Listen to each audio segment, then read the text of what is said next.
Hi guys, welcome back to Tutorial Millennials channel.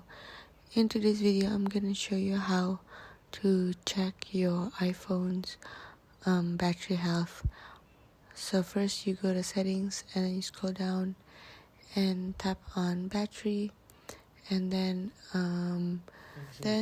tap on battery health, and then this will show up. So there you could see your maximum capacity. Mine is 75%. So this is a measure of battery capacity relative to when it was new. Lower capacity may result in fewer hours of usage between charges. And then peak performance capability, built-in dynamic software and hardware system will help counter performance impact that may be noticed as your iPhone battery chemical ages. And lastly is optimized battery charging. So this is to reduce battery aging. iPhone learns from your daily charging routine, so it can wait to finish charging past 80% until you need to use it.